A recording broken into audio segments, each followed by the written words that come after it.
Good afternoon, everyone. Dear clusters and business managers, dear representatives of Canadian organization. Unfortunately, I can't be with you in person. Nevertheless, it's my great pleasure to warmly welcome you, all who came from Brussels and Europe, to this EU-Canada matchmaking sessions that act as an opening for a 3-day mission organized in the framework of All-In Trade Shows, the most important Canadian event dedicated to artificial intelligence. Let me express special thanks to our main counterparts, the Innovation, Science and Economic Development Department of Canada, the Scale AI Global Innovation Cluster Team, as well as the Enterprise Europe Network and the European Cluster Collaboration Platform, for all of you working together with so much commitment and on the organization of this event. Likewise, I want to thank to many European representatives who traveled from Europe to be here today. The matchmaking event is the second edition we organize with Canada, with an ever-increasing interest from European participants. Our program will focus on artificial intelligence, digitalization, and advanced manufacturing. It includes site visits, matchmaking sessions, and various networking opportunities at the All-In Trade Show to facilitate possibilities for more industrial cooperation between Europe and Canada. The main objective of this event is to help European and Canadian clusters and companies to create new trade and investment links and business partnership with a specific focus on AI and digital technologies. They are undoubtedly the critical technologies that would decide about our competitiveness, economic security, and to succeed in the green and digital transition. And in this increasingly uncertain world full of geopolitical tension, this partnership offers a lot of potential.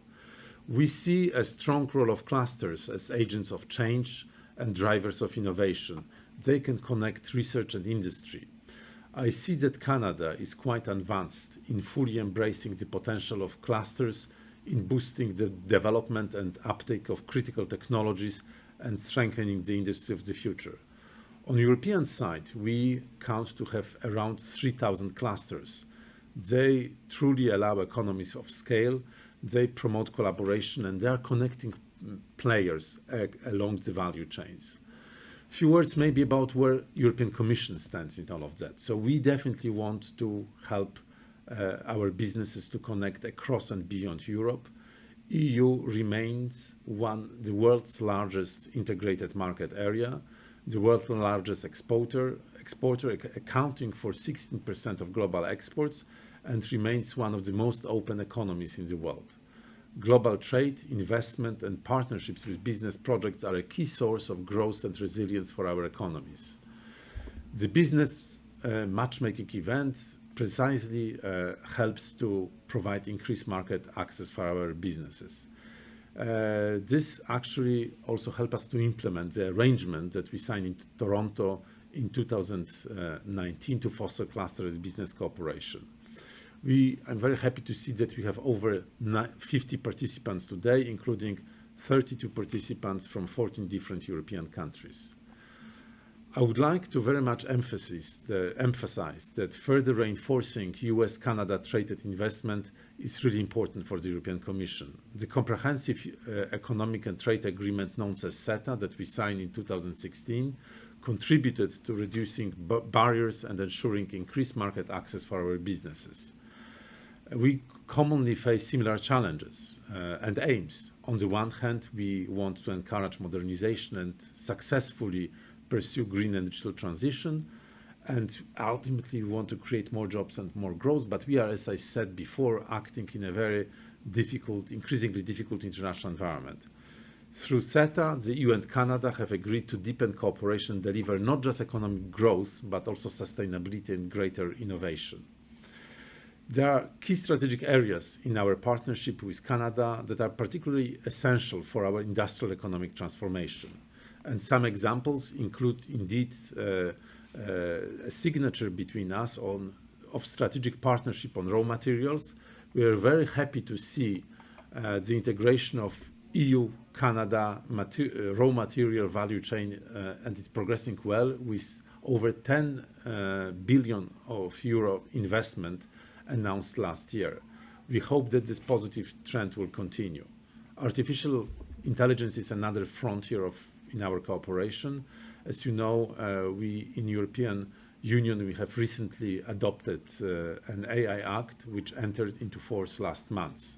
It provides a legal framework that provides AI developers and deployers with clear requirements and obligations regarding specific uses of AI. At the same time, the regulation seeks to reduce administrative and financial burdens for businesses, in particular SMEs. This is the first of that nature comprehensive legal framework worldwide. We hope that with that we will be able to foster trustworthy AI in Europe and beyond. And I think this is very important that with embracing this new technology, we really make a real effort to respect fundamental rights, safety, and ethical principles. And I think this is really an important element of moving forward with development of AI and its use cases in the real economy. I want to signal also our commitment to continue our joint work in the future. We believe that clusters and events like this today are a perfect vehicle for fostering links between our companies and especially SMEs. We have certain instruments that we want to use on a regular, ongoing basis between such events. It is notably European Cluster Collaboration Platform and the Enterprise Europe Network, which are very well suited to help us in this. I also want to mention Erasmus for Young Entrepreneurs program, which allows experienced business entrepreneurs based in Canada to have an opportunity to collaborate with new or aspiring entrepreneurs from Europe. The program offers Canadian SMEs a unique chance to find potential future partners in Europe. We have actually concluded 16 business exchanges last 3 years between European and Canadian entrepreneurs, and more than 30 Canadian entrepreneurs have been accepted to the program and are willing to host European entrepreneurs. Given the interest in this destination, we have decided to integrate Canada as a permanent destination for those business exchanges, and Canada will become available again as a destination in February next year. We expect that the number of Canadian entrepreneurs will grow. So I would like to wish you a very successful meeting today, a matchmaking that would also result in very practical opportunities. And we are very much looking forward to a continuous close collaboration between our SMEs and Canadian counterparts. Thank you very much for your attention.